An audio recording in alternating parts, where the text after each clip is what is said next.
Afrique, beaucoup de fous que l'on rencontre dans nos marchés ou dans nos rues sont en général des intermédiaires entre notre monde et le monde des esprits. Certains sont utilisés comme intermédiaires par des sectes. L'histoire que je vais vous raconter aujourd'hui pourrait sauver plus d'une personne. Commençons par une introduction.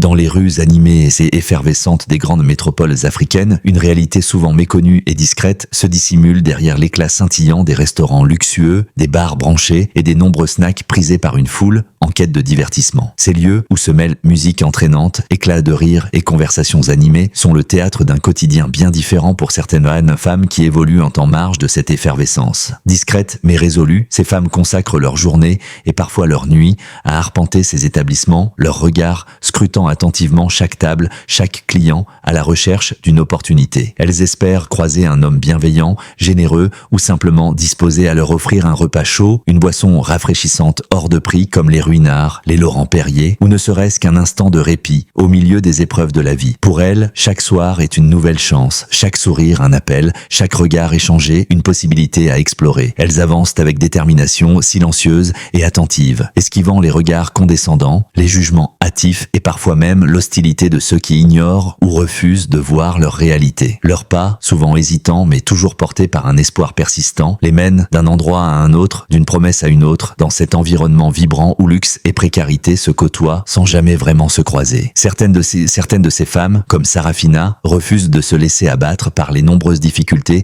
qui jalonnent leur quotidien. Animées d'une force intérieure inébranlable et d'un courage sans faille, elles étaient issues d'une famille modeste, d'un père instituteur et d'une mère petite commerçante. Elles poursuivent inlassablement leur quête, nourrissant l'espoir et la conviction profonde que tôt ou tard, leur situation finira par s'améliorer. Elles sont pleinement conscientes que le chemin qu'elles empruntent est long, parsemé d'obstacles, d'épreuves ardues et de nombreuses désillusions. Mais elles s'accrochent fermement à l'idée que parfois, un simple hasard, une rencontre inattendue ou encore un geste spontané de bonté pourrait leur donner l'occasion de déguster un plat européen ou un plat qu'elles n'auront jamais l'occasion de manger chez leurs parents. Dans une ville animée et vibrante, vivait une jeune femme africaine du nom de Sarafina. Âgée d'à peine une vingtaine d'années, elle se distinguait par son teint clair et son esprit rebelle, qui la démarquait au sein de sa famille aux traditions bien ancrées. Contrairement à beaucoup de jeunes de son âge, Sarafina voyait la vie d'une manière différente et nourrissait des aspirations qui ne correspondaient pas toujours aux attentes de ses aux attentes de ses parents. Elle était animée par une soif d'indépendance et de découverte, ce qui faisait d'elle une personne parfois incomprise dans son propre foyer. Chez elle, l'ambiance était imprégnée des senteurs des plats traditionnels que sa mère préparait avec amour. Chaque jour, elle concoctait des mets savoureux tels que la tiéké, un délicieux accompagnement à base de manioc,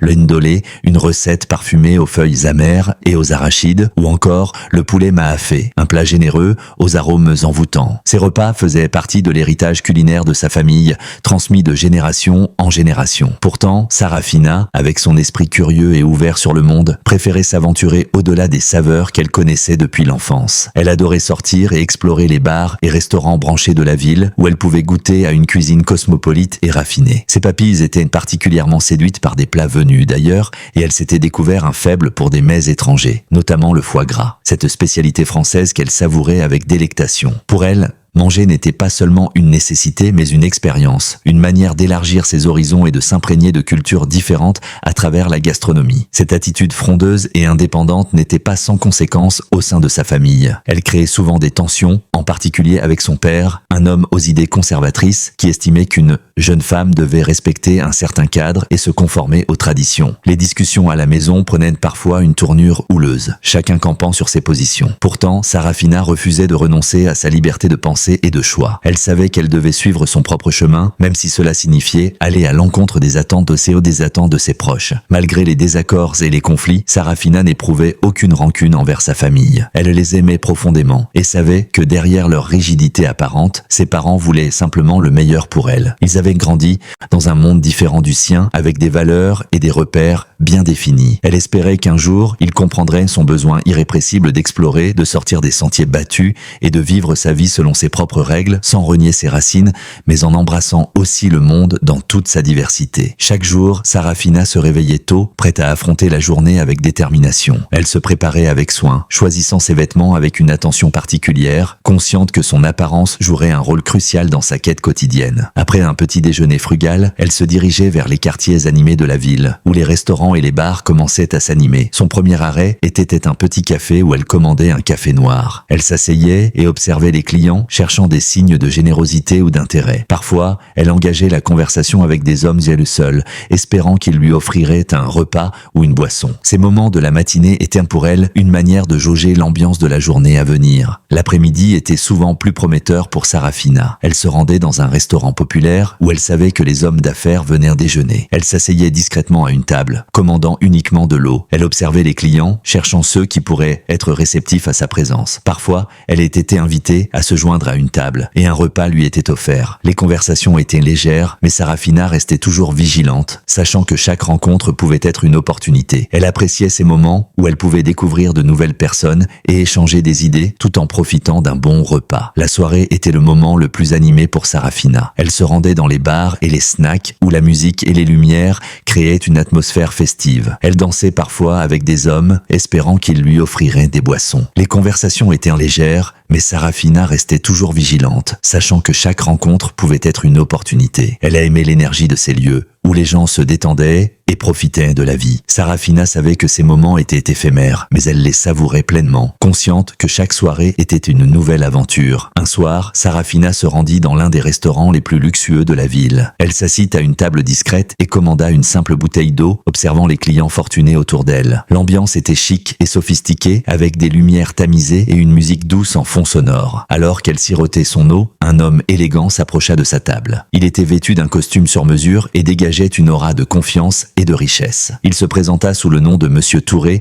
et après un bref échange de politesse, il l'invita à se joindre à lui pour le dîner. Sarafina, intriguée et flattée, accepta son invitation. Monsieur Touré commanda les mets les plus fins du menu. Sarafina fut émerveillée lorsqu'on leur servit du caviar, accompagné de blinis et de crème fraîche. Elle n'avait jamais goûté à quelque chose d'aussi délicat et raffiné. Chaque bouchée était une explosion de saveurs et elle savourait chaque instant. Pour accompagner le repas, Monsieur Touré fit apporter une bouteille de Dom Mignon une bouteille de Dom Pérignon. Le champagne pétillait dans les verres en cristal et Sarafina se sentit transportée dans un monde de luxe et d'élégance. Chaque gorgée était une célébration et elle se laissa emporter par la magie du moment. Tout au long du repas, Sarafina et Monsieur Touré discutèrent de divers sujets. Il était fasciné par sa beauté et son charme et elle était captivée par ses histoires de voyage et de réussite. La conversation était légère et agréable et Sarafina se sentait à l'aise en sa compagnie. Alors que la soirée touchait à sa fin, Monsieur Touré insista pour régler l'addition, offrant à Sarafina une expérience qu'elle n'oublierait jamais. Il lui laissa également une généreuse somme d'argent, lui permettant de subvenir à ses besoins pour les jours à venir. Cette soirée resta gravée dans la mémoire de Sarafina comme un moment de pure magie. Elle avait goûté à la vie de luxe qu'elle désirait tant, et bien que la réalité de sa situation restait complexe, cette expérience lui donna espoir et motivation pour continuer à poursuivre ses rêves. Un jour, poussée par le désir de découvrir des lieux encore plus prestigieux, Sarafina se rendit dans un restaurant luxueux. Elle espérait y rencontrer des personnes influentes qui pourraient changer le cours de sa vie. Ce soir-là, elle fit la connaissance d'un homme mystérieux dont le charisme et la générosité la captivèrent immédiatement. Il l'invita à sa table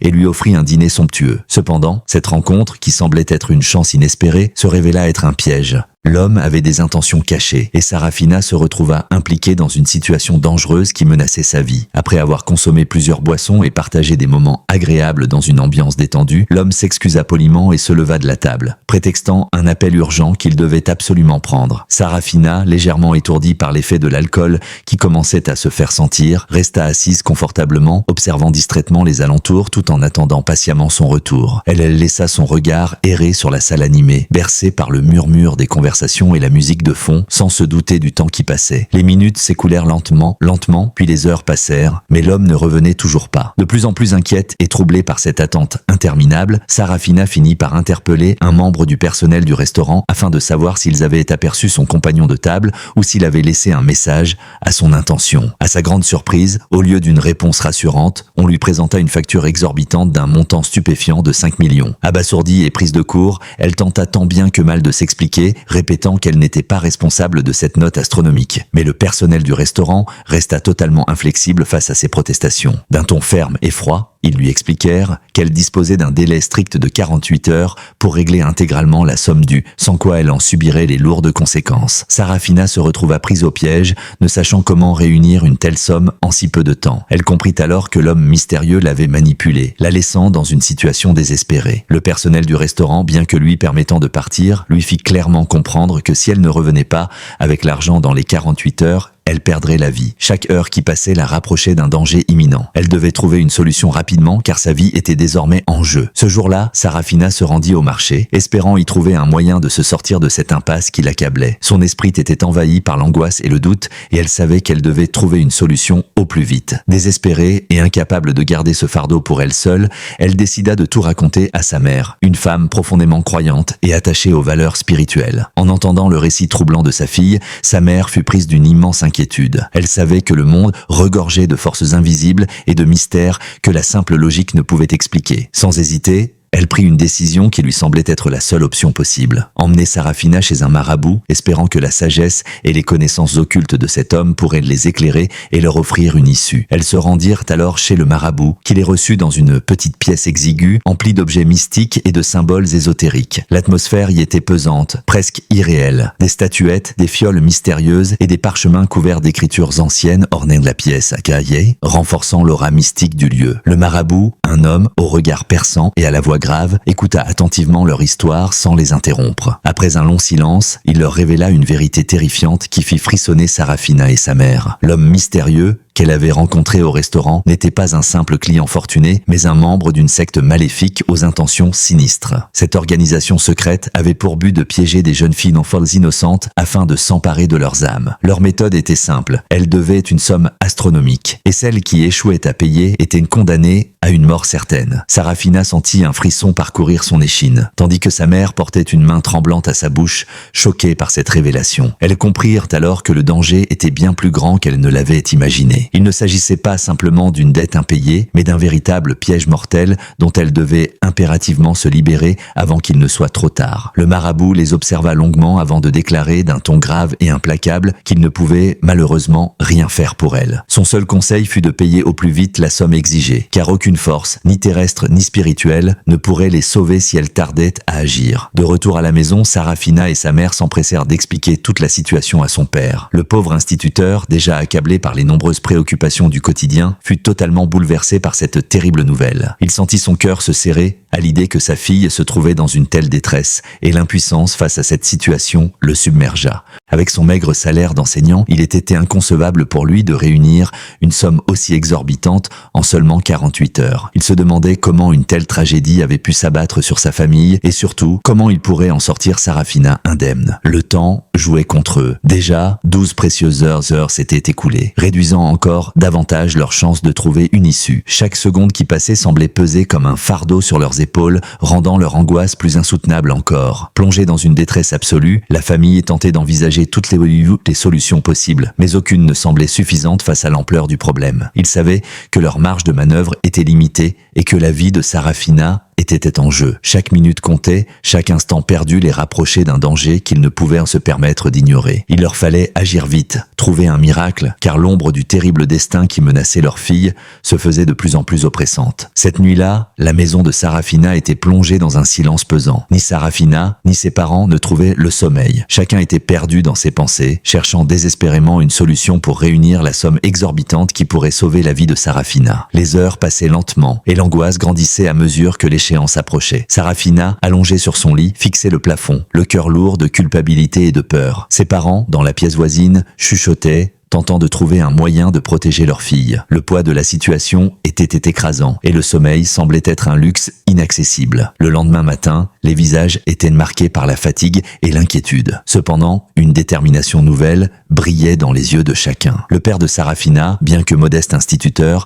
décida de prendre les choses en main. Il réunit toute la famille et leur expliqua la gravité de la situation. Avec une voix empreinte d'émotion, il appela à l'unité. Nous devons tous nous serrer les coudes pour sauver Sarafina. Sarafina. Chacun d'entre nous doit contribuer, peu importe la somme. Ensemble, nous pouvons réunir l'argent nécessaire. La mère de Sarafina, les larmes aux yeux, ajouta « Nous ne laisserons pas notre fille affronter ce danger seule. Faisons tout ce qui est en notre pouvoir pour la protéger. » Chaque membre de la famille, des oncles aux cousins, des tantes aux amis proches, se mobilisa. Ils vidèrent leurs économies, vendirent des biens précieux et demandèrent de l'aide à leurs connaissances. L'argent commença à s'accumuler, symbole de leur amour et de leur solidarité. Au fil des heures, la somme augmentait. Et avec elle, l'espoir de sauver Sarafina. La famille travaillait sans relâche, unie par un même objectif, protéger l'un des leurs. Au fil de la journée, la famille de Sarafina redoubla d'efforts pour réunir la somme nécessaire. Chaque membre apporta sa contribution et en soirée, le montant de 5 millions fut enfin rassemblé. Le père et la mère de Sarafina, accompagnés de leur fille, se rendirent immédiatement au restaurant pour régler la note. 40 heures s'étaient déjà écoulées depuis que Sarafina avait reçu la facture. Le temps pressait et l'angoisse était palpable.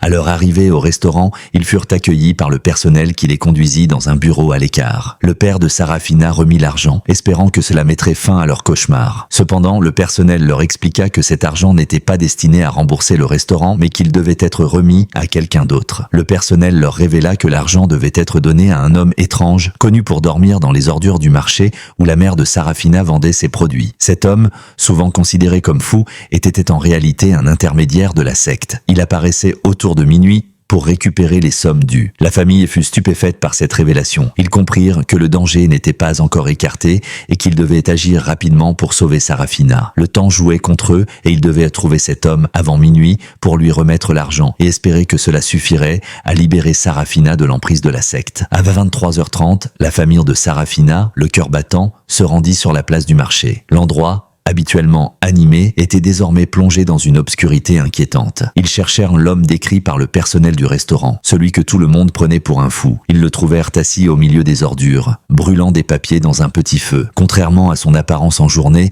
il semblait étrangement calme et lucide sous la lueur des flammes. La famille s'approcha prudemment, l'argent serré contre eux. Le père de Sarafina, d'une voix tremblante, s'adressa à l'homme. « Nous avons l'argent. Voici les 5 millions. » L'homme leva lentement les yeux vers eux, un sourire énigmatique étirant ses lèvres, comme s'il détenait un savoir ancien et redoutable. Son regard pénétrant semblait sonder leurs âmes, pesant chacune de leurs émotions avec une étrange intensité. Après un silence pesant, il leur fit signe de s'approcher encore davantage, les invitant à se tenir tout près de lui, comme s'il s'apprêtait à leur révéler un secret d'une importance capitale. D'une voix calme mais empreinte d'autorité, il leur donna une instruction des plus surprenantes. Jetez l'argent dans le feu. Famille resta figée sur place, les yeux écarquillés d'incompréhension. Comment pouvait-il sacrifier une telle somme, si précieuse et difficilement obtenue, en la livrant aux flammes? Le doute et l'hésitation se lisaient sur leur visage. Mais l'homme, imperturbable, insista d'un ton ferme, les regardant tour à tour avec une gravité inquiétante. Faites-le sans poser de questions et rentrez immédiatement chez vous. Une fois à l'intérieur, fermez soigneusement toutes les portes et les fenêtres. Peu importe ce que vous entendrez cette nuit, surtout à 3 heures du matin, l'heure maléfique, ne laissez personne entrer. Les esprits viendront frapper à votre porte, mais quoi qu'il arrive, n'ouvrez sous aucun prétexte. Ces paroles résonnèrent comme un avertissement solennel, glissant sur eux comme une ombre menaçante. Une tension oppressante s'installa, laissant la famille troublée et indécise face à ce choix terrifiant qu'ils devaient maintenant faire. Avec une appréhension grandissante et une tension presque insoutenable, ils obéirent à contre-cœur aux instructions données par l'homme mystérieux. Tremblants, ils jetèrent de l'argent dans les flammes, observant avec stupeur les billets se froisser, noircir, puis se consumer rapidement sous l'effet du feu ardent. L'odeur du papier brûlé se répandit autour d'eux, accentuant l'étrangeté de la scène qui se déroulait sous leurs yeux. Un profond malaise s'empara de chacun d'eux, mais il était trop tard pour revenir en arrière. Sans perdre une seconde de plus, ils se hâtèrent de rentrer chez eux, le cœur battant à tout rompre, respectant scrupuleusement chaque consigne donnée. Une fois à l'intérieur, ils verrouillèrent soigneusement toutes les portes ainsi que chaque fenêtre, s'assurant qu'aucune ouverture ne restait accessible. Les gestes étaient fébriles, précipités, mais empreints d'un profond sérieux. Ils savaient que la moindre erreur pourrait leur coûter cher. Le silence s'installa dans la maison, uniquement troublé par leur respiration nerveuse. Chacun priait intérieurement pour que cette nuit maudite passe sans incident, pour qu'ils puissent tous voir le lever du jour sains et saufs. Puis 23 heures du matin, l'heure fatidique, celle que l'homme avait qualifiée de maléfique. Soudain, des coups sourds et menaçants retentirent à la porte, brisant le calme inquiétant de la nuit. Leur résonance sinistre se propagea à travers la maison, glaçant le sang de toute la famille. Terrifiés, figés par la peur, Ils se rapprochèrent instinctivement les uns des autres, se serrant dans une étreinte protectrice. L'envie irrépressible d'ouvrir pour voir qui était derrière la porte les assaillit, mais ils se rappelèrent les paroles du mystérieux homme. Ne pas ouvrir, quoi qu'il arrive. Les coups continuèrent, d'abord espacés, puis plus insistants, gagnant en intensité et en brutalité, comme si une force invisible exigeait d'entrer de force. La maison entière semblait vibrer sous l'impact de ces frappes angoissantes. Mais malgré la peur qui les rongeait, malgré l'angoisse qui leur tordait le ventre, ils tinrent bon. Ils n'avaient qu'un seul espoir, que l'aube se lève enfin et que Sarafina soit libérée de cette terrible malédiction. Les coups à la porte continuèrent, résonnant de manière sinistre dans la maison plongée dans l'obscurité. Chaque membre de la famille retenait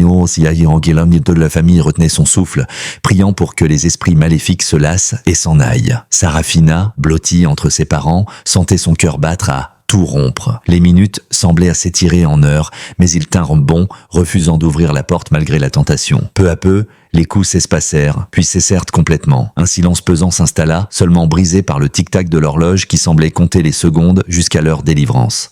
Lorsque les premières lueurs de l'aube commencèrent à filtrer à travers les fenêtres, la famille osa enfin respirer. Ils avaient survécu à cette nuit terrifiante. Épuisés mais soulagés, ils se regardèrent, reconnaissant d'être ensemble et sans lesquels ont été en sécurité. Sarafina, bien que marquée par cette épreuve, ressentit un profond sentiment de gratitude envers sa famille. Leur amour et leur solidarité l'avaient sauvée d'un destin funeste. Elle comprit que malgré leurs différences, ils étaient unis par un lien indéfectible. Les jours suivants, la famille de Sarafina reprit peu à peu le cours normal de leur vie. Sarafina, quant à elle, décida de changer son mode de vie. Elle trouva un emploi stable et commença à économiser, déterminée à ne plus jamais se retrouver dans une situation aussi périlleuse. Elle apprit également à apprécier les petits plaisirs de la vie, comme les repas préparés avec amour par sa mère. Les plats traditionnels, qu'elle dédaignait autrefois, prirent une nouvelle saveur, celle de la reconnaissance et de l'amour familial. L'histoire de Sarafina nous rappelle les dangers qui peuvent se cacher derrière des apparences trompeuses et ces apparences trompeuses. Pour toutes les gens qui qui fréquentent les bars et restaurants dans l'espoir de rencontrer quelqu'un qui leur offrira un verre ou un repas, il est crucial de rester vigilante. Les intentions des inconnus ne sont pas toujours pures, et ce qui semble être une opportunité peut rapidement se transformer en piège. Il est important de valoriser son indépendance et de ne pas se laisser influencer par des promesses faciles. La sécurité et le respect de soi doivent toujours être une priorité. Je tiens à remercier chaleureusement Madame Ngo Bassong-Élise depuis le Cameroun pour avoir partagé cette histoire poignante. Son récit nous rappelle l'importance de la prudence et de la solidarité familiale. Merci également à vous, chers auditeurs, pour votre écoute attentive. N'oubliez pas de vous abonner pour ne rien manquer de nos prochaines histoires et réflexions. Prenez soin de vous et restez prudents.